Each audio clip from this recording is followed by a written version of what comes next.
All right, in this video, I'm going to show you how to create a pivot table in Microsoft Excel.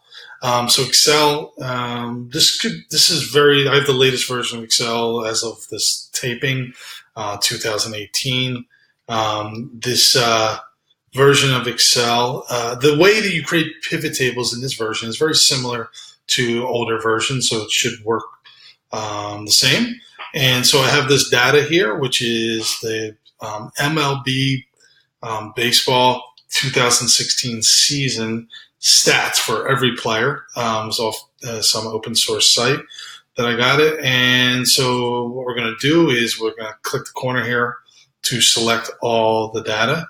And we're going to click under the Insert tab. We're going to hit Table, Pivot Table. And I'm going to just go with the defaults. By default, it selects the range. And it's going to say, do you want to do it in a new worksheet? Say, yes, that's okay. So now over here is where you're going to have to kind of select what you want to do. I'm going to just kind of show you a couple examples. So let's look for position here. I'm going to put the position in the row. So now you see the positions here, right? You can also put the positions in the values, and that's giving me a count. So that's how many people play these positions in the Major League Baseball. And I'm actually going to, just for the purposes of this, and get rid of this blank. I don't know why it's there. And we'll get rid of pitchers and outfield. We'll just leave like left field, right field, center field in there. Let's go for that. So that gives you. It's interesting to see. There's a lot more catchers than any other position, huh? All right. So, all right, with that, if you click off here, this goes away. Click back on, comes back up, right? And all right. So let's see. Home runs. Everyone digs the long ball, right? So let's go ahead and throw home runs in here as a value. And that's sum. If I click on that little information button, I could change that. But sum is good. We'll leave that. So this is the total amount of home runs hit by each position. Looks like first base has the most there, right? And so I could also do this where we go and click on that, and let's get the average. Be interesting to see. Wow, so DH is definitely the highest there. Much higher than the next position, right? So that's kind of cool. And you can change that right in here just by double click on it, but we'll leave the average in there. Looks like first base is distant second. Let's go ahead and switch this up a little bit. Let's go ahead and I'm going to get rid of some of this stuff. You just kind of slide these out to get rid of them. And I'm actually going to get rid of this as well. Let's go with, we're going to put last names in here. So that's showing you all the names of everyone in the Major League Baseball League.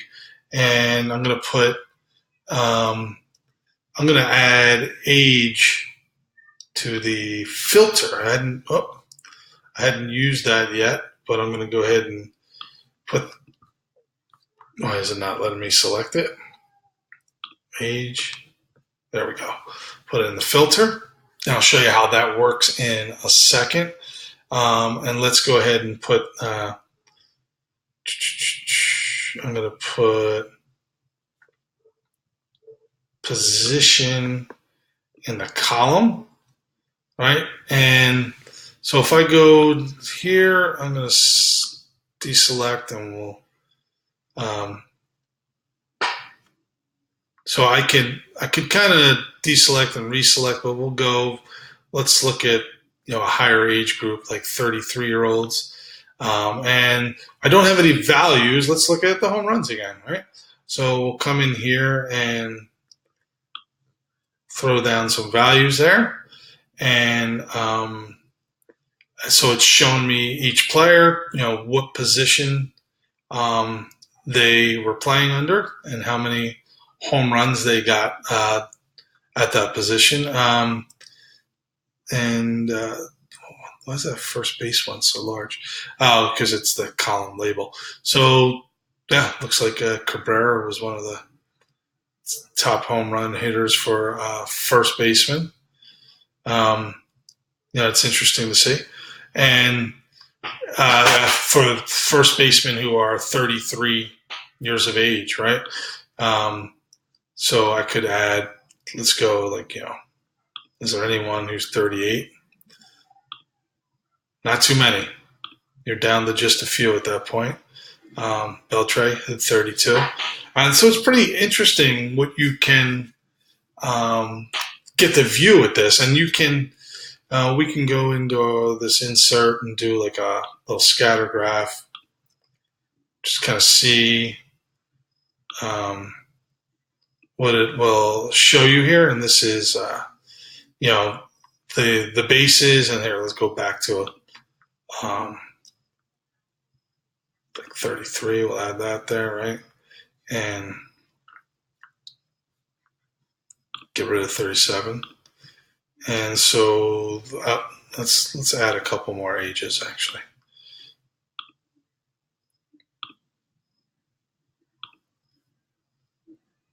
And you can see how you can get these interesting graphs kind of showing you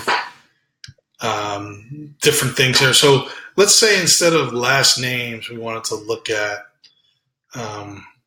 weight. I'm going to get rid of last name. And so this is kind of showing you by weight who's scored the, we'll get rid of that. That's kind of a more of an interesting graph, right? Like who's hit the most home runs by weight. It's kind of an interesting graph to see that right around that 200 to 225, you get the most home runs. So there's all kinds of things you can do with pivot tables. They're really cool. And I think it's a good way to explore your data. I hope you found this helpful, and let me know if you have any questions. Thanks.